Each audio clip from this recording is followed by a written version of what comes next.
Hər vaxtınız xeyirli olsun dəyərli izləyicilər. Bu gün mən orta ixtisas təhsili, yəni kollec, eləcə də ali təhsil müəssisələrində müəllim kimi işləmək istəyən, fəaliyyət göstərmək istəyən şəxslər haqqında danışacağam. Bunlar yetərincə çoxdular, amma bir şey düzələ bilmirlər. Səbəb nədir və bunu yaradan səbəblər nədir və necə aradan qaldırılmalıdır və əslində necə olmalıdır kimi mövzuya toxunmağa çalışacağam. Fikirləriniz çox önəmlidir. Şərh bölməsində fərqi yox, hansı platformada izləyirsiniz, yaza bilərsiniz. Çox maraqlı olar. Həqiqətən də istəyərdim ki, görüm siz nələr düşünürsünüz.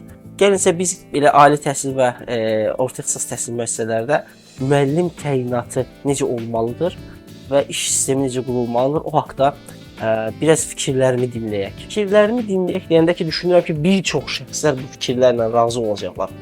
Ali təhsil müəssisələri faktiki vəziyyətdə özləri kimi istəyirlər işi təmin edə bilirlər. Eləcə də kolleclərimiz, mən ikisinin də onsuz eyni strukturdur demək olar. Ona görə ikisini də bir-birinə qatıram. Fərq eləməz. Ali təhsil müəssisəsi deyəndə kollec də aiddir, kollec deyəndə ali təhsil müəssisəsi deyil. İş prinsipləri, müəllimlərin işə götürülmə prinsipi eynidir. Necə olur? Həsən filan sahəyə mütəxəssis lazımdır. Məhmənkəsin oğlu, gəl, davay, işini təmin olundu.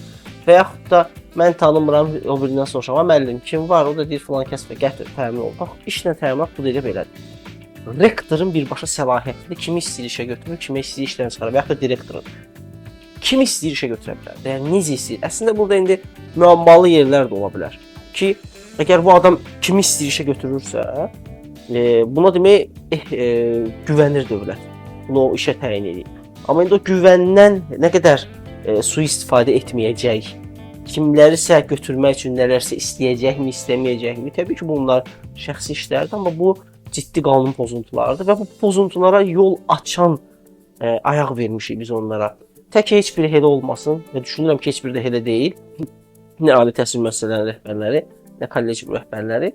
Bu iş onsuz da prokuraturanın və digər orqanların işidir. Sadəcə demək istəyirəm ki, faktiki vəziyyətdə bu ehtimalı göz önünə alaraq onlara səlahiyyət verilib ki, kimi istəyirsən işə götür. Bu əslində səhv fikirdir. Yəni necə kimi istəyirsən işə götür? Kimi istəyirsən. Mən misal üçün deyək ki, Xalq Çalğı Alətləri şöbəsinin və yaxud da kafedrasının müdiriyəm. Mən kafedramda dərs yükü qalır, tutaq ki, nağara ixtisasında. Kimsə işləməlidir orada. Mən necə təyin edirəm o işlə təminatı? Orada olan nağara müəlliminə deyirəm ki, ay müəllim, kim şey eləmək olar? O da deyir filan kəs yaxşı, gətir. Gətirir onu işə düzəldir. Və yaxud da özüm tanıyıram şəxsən, deyirəm filan kəs, gəl, sənə işlə təmin edəcəm. Ola bilər o kadr çox gözəl, savadlı kadrdır, əladır, hər şey superdir, amma belə olmamalı. Çünki biz tanıdığımız odur da, bəs ondan əvvəl, ondan sonralar, yəni burada işləmək istəyənlər, ali təhsil müəssisəsində dərs demək istəyənlər olsun. Ancaq tanıdıqlarımız mı işlərlə təmin olunmalıdır və yaxud istədiklərimiz mi işlərlə təmin olunmalıdır? Əlbəttə ki, belə olmalı deyil. Amma faktiki vəziyyətdə sistem budur. İstər kolleclərdə müəllim təminatı, yəni təşkili, istər ali təhsil müəssisələrində müəllimlərin təşkili birbaşa olaraq həmin sahənin şöbə müdirləri, kafedra müdirləri, dekanları tərəfindən müəyyən olunmuş şəxslər olurlar. Təbii ki, imzanı rektor və yaxud da direktor atır, təsdiqləyir. Amma zaten o şöbəni, o kafedranı ona veribsə, o dekanatlığı ona veribsə, demək ona güvənir. Orada yəni boş dərs yükü olanda da gedib özü misal üçün deyirəm, hansı bir universitetin rektoru gedib adam axtarmayacaq ki, orada nağara müəllimi. Kafedra müdiri var, axtaracaq, tapacaq, təyinatı məruzə edəcək, imzalayacaqlar, bitdi, qutardı, getdi. Yəni, yenə də şəxslərin istəkləri nəticəsində və tanıdıqları, bəlkə də istək yox, tanışdıqları nəticəsində və yaxud hansı münasibətlər nəticəsində işlə təminat aparılır kolleclərdə və universitetlərdə. Amma əslində belə olmalı deyil. Belə olduğu halda biz əsas savadlı kadrları bəzən də itiririk. Bizim bizə önəmli olan nədir? Ali təhsil müəssisəsində və orta ixtisas təhsil müəssisələrində çox savadlı müəllimlər işləsinlər ki, onlar ali təhsilli şəxslər cəmiyyətə buraxırlar. Yəni, onlar özləri necə bir təhsil uyğunluğunda səviyyəsində olmalıdırlar ki, ali təhsildə uşaqlara dərs desinlər. Bax, bu nəzərə alınmır. Çünki orada olan şəxslərin heç bir attestasiya olunmur. 30 ildir, 40 ildir işləyirlər, heç uf deyən yoxdur bəzilərinə. Elə-belə bir-iki ifaçılıqla orada ifaçılıq yardımcılıq işi verirlər və yaxud da özlərini göstərirlər, bitdi, qutardı, getdi. Amma bu proses belə olmalı deyil. Mən tərəfkeşiyəm ki, bir insan 30 il, 40 il eyni müəssisədə işləsin, amma rahatlıqla yox da, yəni vəsə mən girdim burdayam, daha 30 il mən burada işləyəcəm, mən tarixi getdi. 40 il ölənə qədər burada işləyəcəm, nə bilim, mənə 90 yaşında burada kolyaska ilə aparacaqlar kimi təfəkkür formalaşıb və elədir də. Bir çox gedin müəssisələrin, ali təhsil müəssisələrinin xüsusən də qarşısına görün oradan nə qədər sayla müəllimlər düşüblər aşağı. Qoca yaşlarında, belləri bükülmüş. Nə ehtiyac var, bəs gənc yoxdurmu onu əvəz edə biləcək? Magistrant bitirməyibmi bu il keçən il? İndi gəlirik burada həmin o məsələlərə. Birinci, niyə yaşlılar çıxmırlar? Yəni çıxmaq istəmirlər pensiya yaşına çatandan sonra qalmaq istəyirlər. Bu başqa bir mövzudur. Və ümumiyyətlə təyinat necə aparılmalı başqa mövzudur. Gəlin qarışdırmayın, təyinatı gəlib, sonra yaşlılar haqqında da, bizim ustad müəllimlərimiz haqqında da fikirlərimi deyəcəm. Ümumiyyətlə hər il orta ixtisas təhsil müəssisələri və ali təhsil müəssisələri bütün ştatı buraxmalıdır. Kafedra və ya dekanatlıq olaraq hər kəs buraxılmalıdır. Bir illik müqavilə imzalanmalıdır. Hər bir şəxslə, hər bir müəllimlə. Məsələn, Haqq Sağlıq Kafedrasında nə qədər müəllim var? Düşünək ki, və yaxud da şöbəsində fərq eləməz. Düşünək ki, 10 dənə müəllim var. İşlədilər bu il, 10 dənə gələn il buraxıldı. Müəllim yox. Vakant yerlər verilir. Həmin müəssisənin aidiyyəti olmayan şəxslər, digər paralel müəssisələrdən şəxslər imtahanda otururlar. Heç bilmirlər kimin imtahandadırlar, nədirlər. Və hər kəs imtahan verir. Həm bu müsahibə mərhələsi, həm də test mərhələsi. Daha çox testə meyilli olsa daha gözəl olar, amma müsahibə lazımdır çünki bu xüsusi qabiliyyət tələb edən ixtisasdır. Danışıb görmək lazımdır həmin şəxsi. Ya imtahan verirlər və imtahanda ən yüksək balları toplayan şəxslər, xüsusən də test və ikincisinin nəticəsində yüksək bal toplayan şəxslər ali təhsil müəssisəsində növbəti tədris ilində dərs deyirlər. O tədris ilində dərs deyirlər, dərs müddəti bitdi, 1 illik kontraktda işdən azad olunurlar. Yenidən işə bərpa olunmaq üçün imtahan verirlər. Bu sistem belə işləməlidir. Əmək kitabçasında onu necə yazaq, necə? O proses yazılı prosesdir, bunu həll etmək olar. Amma söhbət nədən gedir? Biz çalışmalıyıq ki, orada işləyən şəxslər daim savadlı, daim inkişaf edən, süni intellekt dövrüdür faktiki vəziyyətdə, elektronika dövrüdür. Yəni biz çalışmalıyıq ki, müasir dövr, müasir gənc yetişdiririk də, biz müasir gənclərlə uyuşa bilən şəxsləri tədrisə. Nəinki bu peşəkardır, 40 ilin müəllimidir, Allah canını sağ eləsin. Dövrün tələbi var, uşaqların tələbi var. Onlarla yola getməkdə ola bilər psixoloji durumu dəyişib, ola bilər Allah uzaq eləsin, insult keçirib, xəstəliklər keçirib və yaxud da hansısa problemləri. Bunlar hamısı nəzərə alınmalıdır. Hər il ştat buraxılmalıdır. Yeni vakansiyalar verilməlidir. Hər kəs vakansiya uğrunda mübarizə aparır. Düşünək ki, bir dənə nağara yeri veriblər hansısa universitet. Bir müəllim lazımdır onlara. Mən də gedəcəm ora imtahan verəcəm. Həsən də, Hüseyn də, Mehman da, Şakir də, o da, bu da. Hər kəs gedəcək imtahan verəcək ora. Ən savadlı olan gedəcək ali təhsil müəssisəsində dərs keçəcək. Bu qədər sadə. Yoxsa əgər kiminsə kefi ilə adam seçilirsə, bəzən o yanlış olur. Niyə? Çünki o tanımır axı Həsəni, Hüseyni məsələn. O tanıyır Mehmanı. Onu da götürür işə. Amma Mehmanı götürdün, bəs bu uşaqlar ondan savadlılar var idi, bacarıqlılar var idi, biliklər var idi. Sən bunları tanımırsan ki, işə götürəsən. Ona görə nə etmək lazımdır? Şəffaflığı qorumaq üçün. Mütləq şəkildə heç bir əli qolu qıraqda kafedra müdirinin, dekanın zadının qıraqda vakansiya verilməlidir rəhbərlik tərəfindən və vakansiya uğrunda mübarizə olmalıdır. Ən savadlı olan gəlib ali təhsil müəssisələrində və kolleclərdə, orta ixtisas təhsil müəssisələrində dərs deməlidir. Bu qədər sadə prosesdir. Əgər ki, belə olduğu halda hər il şəxslər buraxılsa, onlar çalışacaqlar ki, növbəti ilə yenə də burada çalışsınlar. Əziyyət çəkəcəklər, öyrənməyə çalışacaqlar. Nələrsə beyinlərində inkişaf etdir. Və hər ildə imtahanda eyni şəxslər oturmasın, fərqli şəxslər otursun təbii ki. Yoxsa həmin müəssisəyə aid heç kəs oturmasın hətta. Bilməsinlər kim oturacaq, haçan oturacaq, imtahan haçan keçirilir. Belə bir şəffaf prosesdə biz artıq orta ixtisas təhsil müəssisələrində və ali təhsil müəssisələrində ən savadlı kadrların işlə təmin olunmasını məncə bərpa edə bilərik. Faktiki vəziyyətdə elədirmi? Deyil. Faktiki vəziyyətdə Hüseyn müəllim misal üçün filan universitetdə şöbə müdürüdür. Onun da bir yerdə oxuduğu filankəs müəllim filan universitetdə. Ay müəllim, filankəs uşağı bu bibimin oğludur, bunu işə götürür. O xalanın oğludur, onu işə götürür. Bu ixtisas boşda kimi tanıyırsan, bəhmən kəsi, onu işə götürür. Belə işə götürmə prosesi mi var?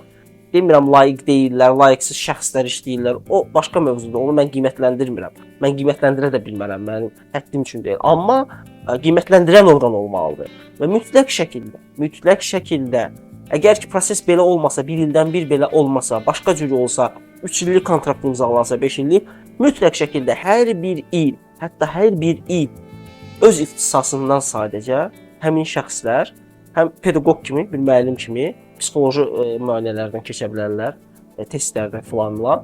Eləcə də məntiq, siz ali təhsilli savadlı şəxslər bitirirsiniz, məntiqiniz olmalı. Həm məntiq imtahanlarından keçməlidirlər, həm də ki, sırf ixtisasları üzrə nə lazımdırsa, nə tədris edirlərsə imtahan verməli, sertifikasiya cəlb olunmalıdırlar. Və beləcə savadlı kadrlar daim qalacaq. Əgər ki, bir ildən bir çıxırsa sertifikasiya ehtiyac yoxdur.